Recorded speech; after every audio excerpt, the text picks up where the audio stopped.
Projeto Nosgor Sonora apresenta Contos Nosgorianos, A Montanha Proibida, de M. Selendorn. Capítulo 45 A Floresta do Esquecimento, onde se sobrevive, se reconhece e se esquece. O dia alcançou a tarde, e aquela tarde estava bela, cheia de sol e vida pelos campos, planícies e florestas de Nosgor. Em algum ponto distante, em meio a uma floresta densa, a harmonia do local era invejável. Era fácil distinguir o cantarolar de alguns pássaros, o soprar do vento no topo das mais altas árvores, e havia o belíssimo som de uma música. Parecia uma harpa, mas não se podia ter certeza. Uma voz acompanhava o som do instrumento. A voz era tão suave e doce quanto o som das estrelas. Há quem diga que aquela voz era a mais bela voz em Nosgor, mas não se podia ter certeza. Afinal, não há em Nosgor uma pessoa que conheça todas as vozes do mundo. Contudo, aquela voz certamente era a mais bela daquela tarde, naquela floresta, naquele dia. Havia um indivíduo dormente que, gradualmente, começou a despertar de seu sono profundo. Ele estivera ali, deitado, dormindo, por pelo menos um dia todo. Seu corpo estava dolorido, sua memória estava meio perdida, suas vestes eram diferentes das que ele lembrava. Seus olhos abriram lentamente e contemplaram uma clareira na floresta. Não era uma clareira qualquer, era a mais bela clareira que o sujeito havia visto em toda sua existência. Muitas cores, árvores e flores, uma relva verdejante, um pequeno lago e uma cachoeira ao fundo, jorrando a mais pura e cristalina água do mundo. De longe, o recém-acordado percebeu. A música soava de uma harpa, e a voz, suave como uma brisa do entardecer, pertencia a uma bela mulher. Seus cabelos eram longos e suaves, da cor do alvorecer, uma mistura de castanho e escarlate. Seus olhos eram verdes e vívidos, como esmeralda recém-lapidada. Seu sorriso era suave, mas simultaneamente encantador. Era, de fato, uma criatura de beleza hipnótica. O sujeito contemplou à sua volta e entendeu o que havia acontecido com ele. Era provável que ele estivesse morto e agora adentrava as terras imortais, local sagrado para onde vão todos os seres que deixam a vida. A criatura de cabelos castanhos, que cantava e tocava harpa, certamente era uma entidade divina, pois havia uma aura única nela. Nenhuma criatura mortal poderia transmitir aquela sensação a quem a contemplasse. Encantado, o sujeito sentiu-se. A leve movimentação do sujeito recém-acordado atraiu a atenção de um terceiro indivíduo. Era um homem alto e magro, de cabelos castanhos longos, o senhor daquele local. Ele caminhava como se flutuasse, como se o vento o carregasse. Era um sujeito que emanava muita paz e tranquilidade. Lentamente, o senhor aproximou-se do leito do sujeito desperto. A música, entoada pela belíssima dama de cabelos castanhos, cessou. Então, a voz tranquila do homem ecoou. Fico contente por sua recuperação, amigo. Sou Anadros, Seja bem-vindo ao meu lar. Anadros parecia conhecer o recém-desperto há algum tempo, o que o deixou surpreso com a situação. Ao lado de seu leito de madeira havia um brilhante objeto de metal, ornamentado com a figura de uma águia. Do outro lado, um arco jazia dependurado em um suporte, possivelmente de madeira. Logo, Anadros prosseguiu com sua fala. Você esteve desacordado por 2 dias. Seu ferimento era bastante preocupante, mas, felizmente, conseguimos amenizar sua gravidade. No momento em que a palavra ferimento foi proferida, o sujeito sentiu uma dor lancinante no peito, próximo ao ombro esquerdo. Sentado no leito, tocou com a mão direita o local da dor e percebeu uma bandagem curativa, feita com tecido por seus anfitriões. Afinal, o que tudo aquilo queria dizer? Que local era aquele? Quem eram aqueles indivíduos de aura tão serena? Lentamente, o humano foi recobrando sua memória, recordando dos fatos que o haviam trazido até aquele local. Embora não fizesse ideia de como havia chegado até ali, ele lembrou de uma longa viagem, uma queda, um local profundo e azul. Ele havia acordado em um local diferente outrora, bem como havia acordado ali. Então, houve sua ascensão e depois um confronto. Em seguida, houve apenas a escuridão, o frio e o vazio. Certa vez, o humano ouviu o conto sobre a longa jornada e o ciclo da purificação. Ao perceber sua própria situação, ele suspeitou que pudesse estar morto, e a clareira onde se encontrava era um local de espera, seleção ou algo parecido. Os sujeitos anfitriões serviam como guias para as almas errantes perdidas. Pelo menos foi a essa conclusão que ele havia chegado. Seu feito foi de grande valia para todos. Sua coragem é grandiosa, meu caro, disse o Senhor, reforçando as dúvidas do sujeito recém-desperto. Houve um breve período de silêncio. Então, com muito esforço, o humano falou: Onde estou? Anadros deu um passo para trás para apresentar sua morada e toda sua altivez se enalteceu. Esta é a floresta de Arnor, disse o senhor do local, abrindo os braços, dando boas-vindas ao visitante. Esta é a morada dos Aniar, os Elfos de Fogo. Elfos? Murmurou o indivíduo, com dúvidas no olhar. Floresta de Arnor. Estamos no norte de Goregard?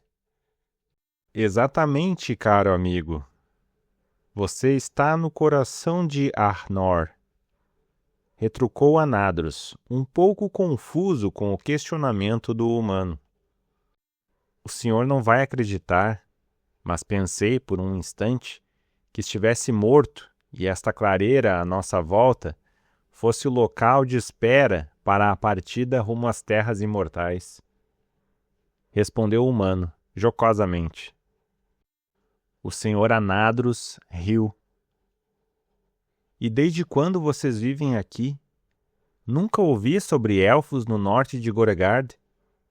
Indagou o sujeito, pensativo.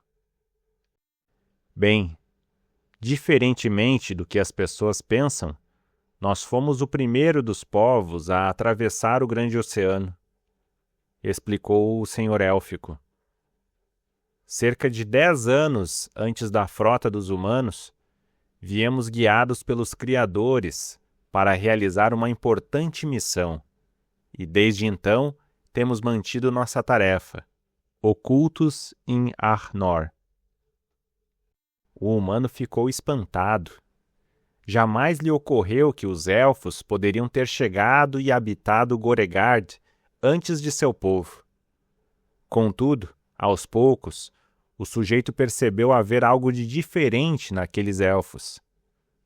Além das distintas características físicas, marcadas por cabelos de cores mais escuras, como o escarlate e o castanho, os elfos de Arnor tinham uma aura diferente dos elfos do Oeste. Eles pareciam estar um passo à frente dos povos do Oeste. A própria harpa, tocada pela bela elfa de cabelos vermelhos, nada mais era do que uma evolução dos arcos de caça utilizados pelos humanos. A própria harpa, tocada pela bela elfa de cabelos castanhos, nada mais era do que uma evolução dos arcos de caça utilizados pelos humanos. As moradias dos elfos de Arnor eram bem mais complexas e suntuosas em relação às moradias dos elfos de Aldaril. Definitivamente, os elfos diante do humano recém-desperto eram especiais.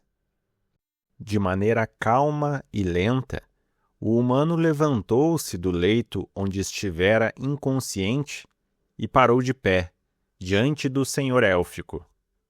Ele estendeu sua mão em cumprimento. Sou muito grato por sua hospitalidade, porém devo partir, senhor. Tenho uma meta a ser cumprida. O elfo apertou a mão do humano e sorriu. Contudo, sua feição alterou-se de tranquila para tensa. Sua meta, por acaso, é o grande Kraken sombrio, abatido à beira do Lago Cinzento? As notícias correm, meu caro. Temos ciência dos acontecimentos no Oeste, a competição dos filhos de Elgar e a busca por feras terríveis, o naufrágio de uma embarcação em meio ao grande oceano e o desaparecimento de um dos tripulantes. Provavelmente ele era um dos competidores, pois um cavalo malhado foi resgatado junto das pessoas da embarcação. O humano fitou o solo de maneira apreensiva. Suas memórias vieram à tona. Ele era o tripulante esquecido, mencionado pelo senhor élfico. Mas como ele sabe? Pensou o humano. Percebendo a aflição contida no gesto do visitante, Anadros interveio, uma vez mais. Por um momento, você se esqueceu do cavalo e das pessoas do naufrágio, Artongil? O senhor élfico sabia até mesmo o seu nome. O filho de Elgar sentiu-se mal com toda aquela situação. Por um instante, ele cambaleou e atirou-se sentado ao leito onde estivera repousando. Como pôde ter esquecido de todas aquelas pessoas e de seu cavalo? Logo, percebeu que jamais poderia tornar-se líder de seu povo, pois, em momento algum, ele preocupou-se com seus semelhantes. Durante todo o seu infortúnio e aventura no reino imerso, ele ocupou-se apenas em voltar à superfície para cumprir seu objetivo, e nada mais. Está tudo bem com você? Perguntou Anadros, preocupado com as condições físicas do humano. Sim, creio estar bem, respondeu o filho de Elgar, ainda pensativo. Apenas percebi o quão egoísta fui. Em momento algum pensei naquelas pessoas. Pensei apenas em realizar minha tarefa, sem nem me importar com o mundo à minha volta. Isso é bastante triste. Tornei-me cego por um objetivo tão fugaz. De fato, iniciou o senhor Anadros, calmamente. Às vezes, nossas metas e anseios sobrepujam a tudo. Felizmente, você pôde perceber a tempo, pois os eventos de nossa existência somente acontecem para nos ensinar algo útil. Artongil respirou profundamente e levantou-se mais uma vez. Ele estava disposto a corrigir seus equívocos, demonstrando ser uma pessoa melhor. Sua primeira atitude foi indagar o que acontecera às pessoas do naufrágio em meio ao grande oceano. Eles estão bem, respondeu o Sr. Élfico de maneira tranquila. Como por vontade divina, nossos barcos chegaram a tempo de resgatar a todos com vida. Eles foram todos deixados nas proximidades do povoado de Selfíria. Aliviado, o filho de Elgar agradeceu a ajuda e o esforço do povo élfico em resgatar as vítimas do naufrágio. No entanto, a aparição dos elfos de Arnor diante de seu povo o deixou em dúvida. E quanto ao segredo da existência de seu vilarejo, aquelas pessoas não farão alarde sobre este oportuno resgate? Não se preocupe, meu amigo, respondeu Anadros, calmo como a brisa que soprava. Meu povo tem um contato muito próximo da natureza e ela nos provém diferentes tipos de ervas. Algumas são alucinógenas, algumas são revigorantes. Mas há, também, ervas que causam o esquecimento. Artongil sorriu diante da controversa explicação do Sr. Élfico. Logo, percebeu ser hora de partir. Quanto a mim, não se preocupe, senhor. O segredo de vocês estará seguro comigo. Sou muito grato pelos cuidados prestados a mim e a meus semelhantes. Não sei como poderei agradecer. Não agradeça, Artongil, disse o Lorde Élfico, movendo-se em direção ao escudo do humano. Seu triunfo sobre a fera sombria às margens do Lago Cinzento foi um grande préstimo a todos nós. Além disso, creio que a partir deste encontro, você se tornará uma pessoa melhor. Esta pode ser a forma ideal de retribuir sua gratidão. Anadros apanhou o brilhante escudo da águia e entregou a Artongil. A bela elfa de cabelos castanhos, que antes tocava a harpa e cantava, aproximou-se dos dois carregando consigo um par de objetos, uma lança e uma aljava de flechas. Aqui estão seus pertences, Artongil, disse o Sr. Élfico, entregando o escudo ao humano e logo depois o arco, que esteve dependurado ao lado do filho de Elgar. Sua lança estava presa à sela de seu cavalo, e esta aljava de flechas é para repor a falta da sua antiga, que se perdeu no naufrágio. Maravilha! Fui até o fundo dos abismos marinhos atrás dessa lança, disse o humano satisfeito, manejando sua lança não mais perdida. E esta é minha filha Anadriel, emendou o Lorde Anadros. Ela o guiará até o bordo sul da floresta. Em seguida, a belíssima elfa entregou a aljava ao humano. O filho de Elgar sentiu-se hipnotizado por tão rara beleza. Se Teresa era uma sereia de singular beleza nas profundezas marinhas, Anadriel era, possivelmente, a personificação da beleza em terra firme. Logo, Anadros falou novamente e quebrou o encanto sobre o humano. Mas, antes que parta, gostaria de lhe fazer um pedido. Por favor, não ouse tocar no cadáver da criatura sombria que você derrotou. Há uma forte e obscura aura emanando daquilo. Volte para seu pai com a sua vida, que é o mais precioso. O humano acenou com a cabeça de maneira afirmativa. Contudo, em sua mente, ele estava decidido em relação àquela questão. Ele levaria um dos tentáculos do Kraken como prêmio. A elfa Anadriel afastou-se do pai e do humano e rumou em direção ao coração da floresta de Arnor. Obrigado, Sr. Anadros. Relembre a força de seu nome, disse Artongil, antes de seguir Anadriel. Que os bons ventos de Nethiel guiem seu caminho, Artongil. Relembre a força de seu nome. Anadros despediu-se, acenando ao humano. A elfa e o humano seguiram por um estreito corredor de árvores da floresta. Anadriel caminhava a passos largos e Artongil ficou um pouco para trás, pois andava devagar, a fim de recuperar seu vigor e força física.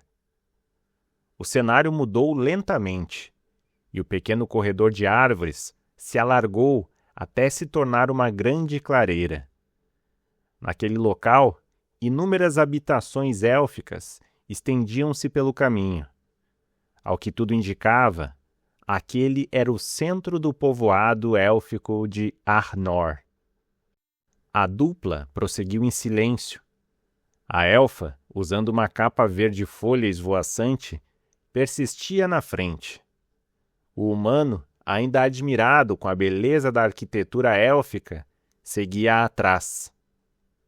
Artongil não mais usava as vestes verdes da competição, pois não tinham mais condições de uso após o embate do humano contra o Kraken.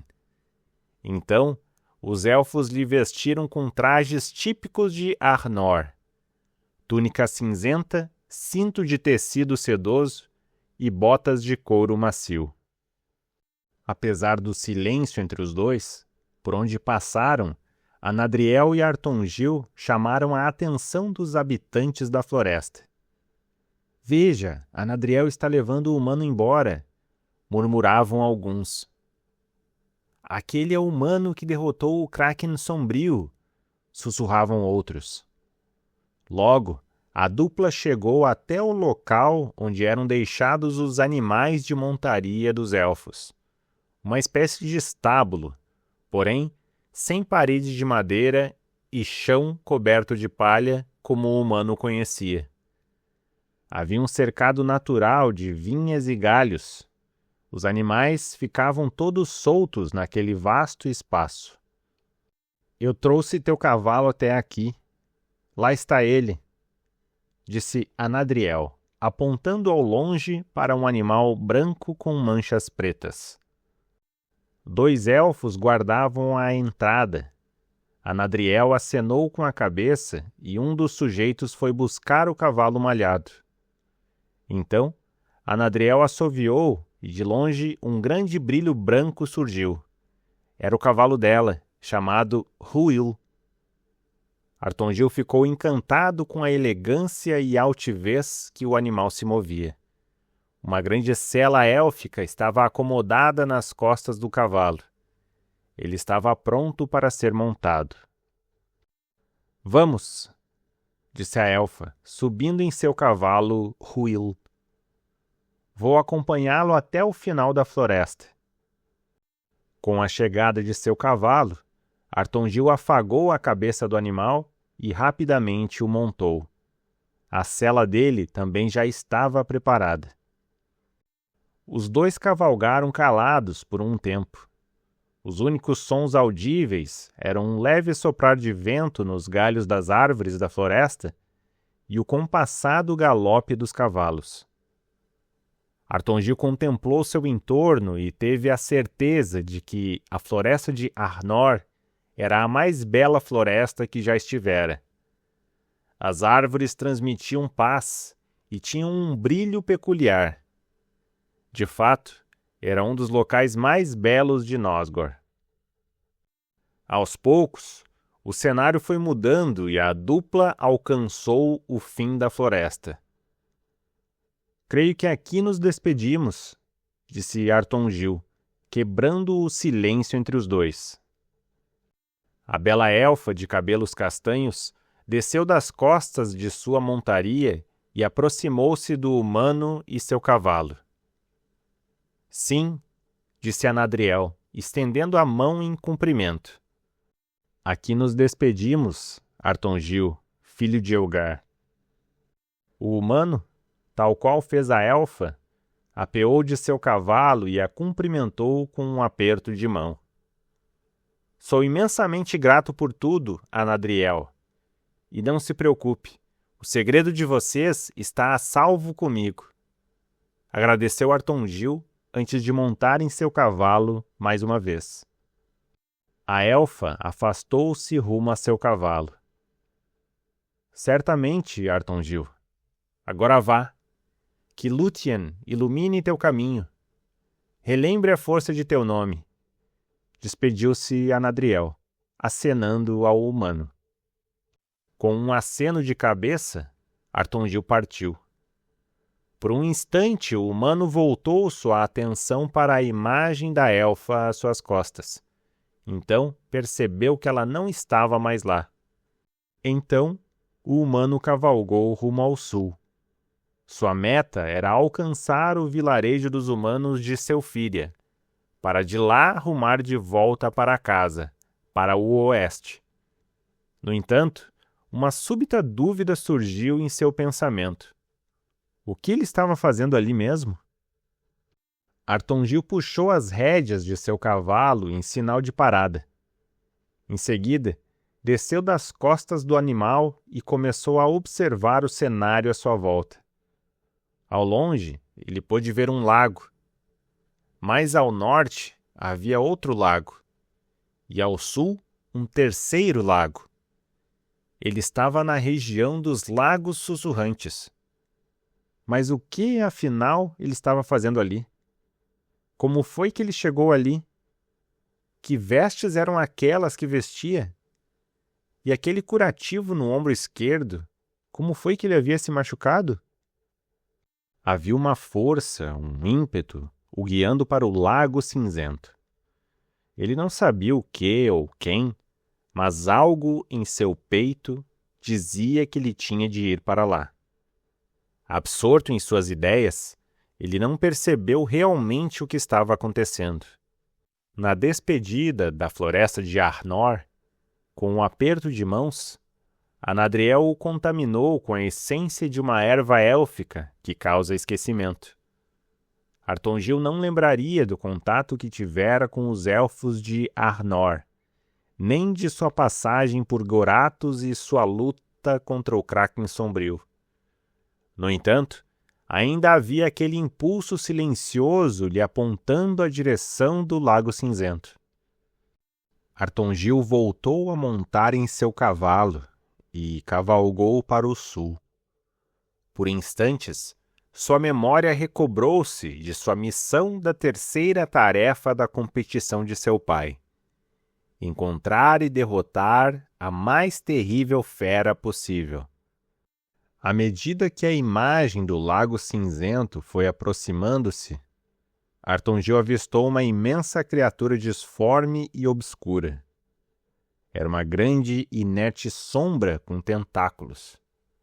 Era seu objetivo, o Kraken Sombrio que ele havia derrotado há 2 dias.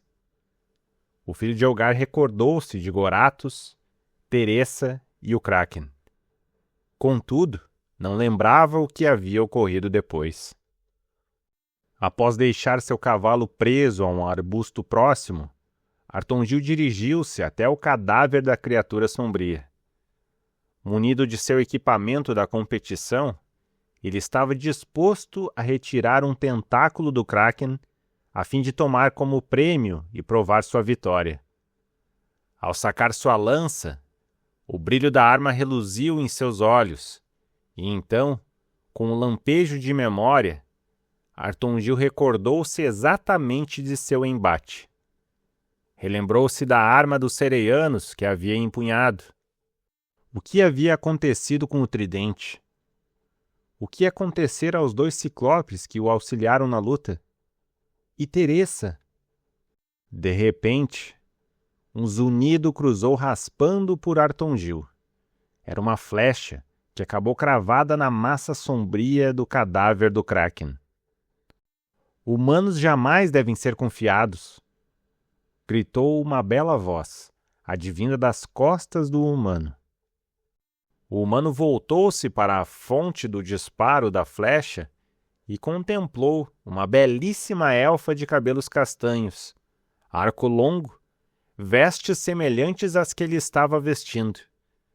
Com uma segunda flecha, a elfa libertou o cavalo de Artongil e o impeliu para longe. Você não deve tocar nessa criatura, bradou a elfa em tom ameaçador. E quem é você? Por que tenta me impedir? Respondeu Artongil, sacando seu escudo. A encantadora elfa sacou mais uma flecha e, num piscar de olhos, disparou contra o filho de Elgar. Majestosamente, o humano defendeu-se da flechada com seu escudo da águia, sacado com seu braço esquerdo. Então, Artongil atacou. Antes que a elfa disparasse mais uma vez, o humano atirou sua lança contra a adversária. De maneira muito habilidosa, a bela mulher conseguiu esquivar-se do ataque. No entanto, não esperava a investida de Artongil. Ele correu em direção da opositora com seu escudo em riste e atirou-se contra ela. Os dois caíram ao chão. Artongil conseguiu prevalecer e ficar sobre a elfa. Desprovidos de armas, os dois entraram em um embate de força. Artongil sobre a elfa forçava para segurar os braços da bela mulher. Enquanto lutava para desvencilhar-se do humano, Anadriel recordou-se de outra pessoa por um instante. Os olhos do irmão. Sussurrou a elfa, surpresa, jogando o humano para o lado e escapando de seu domínio.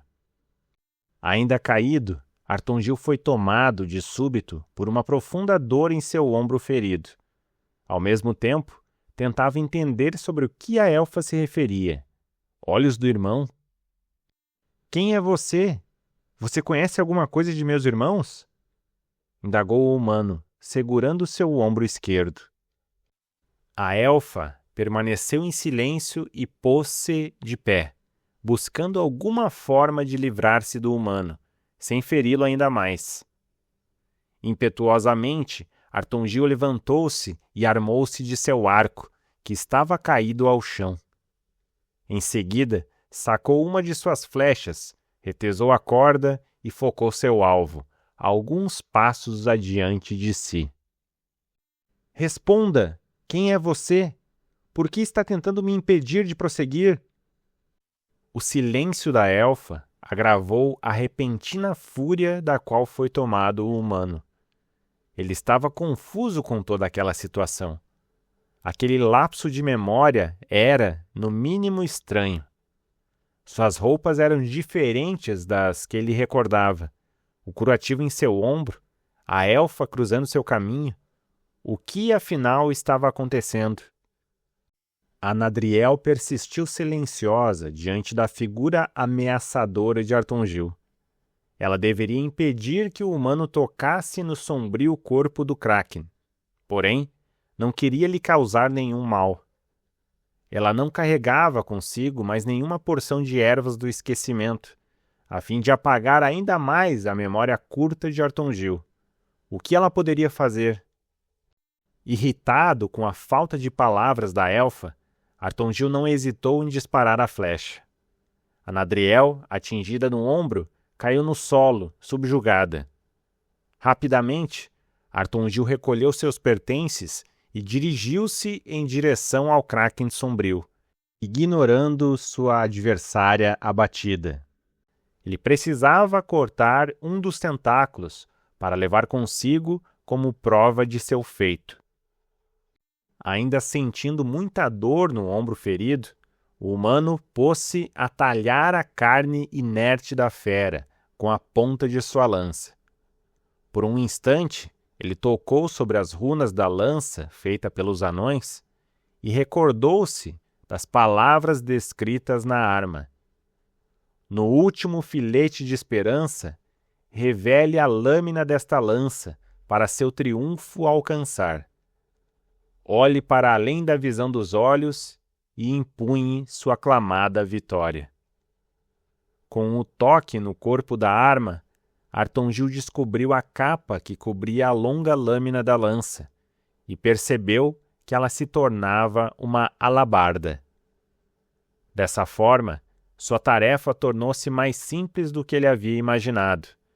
Num instante, ele conseguiu decepar um dos tentáculos do Kraken e obteve seu tão esperado troféu. Você não devia fazer isso, resmungou a elfa, arfando com a dor da flecha cravada em seu ombro. Essa sombra pode te corromper. Artongil apenas ignorou a presença da elfa. Ele observou ao seu redor e não mais enxergou seu cavalo. Por sorte, a montaria da elfa estava no local, presa a uma árvore. Sem pestanejar, o Fidjelgar correu até o cavalo de sua adversária derrotada, montou em suas costas e partiu. Ele havia vencido. Finalmente, ele poderia partir rumo ao vilarejo de Selfíria e iniciar seu retorno para casa. Com o tentáculo do Kraken sombrio em uma bolsa de couro, Artongil partiu para o sul. Fim do capítulo 45.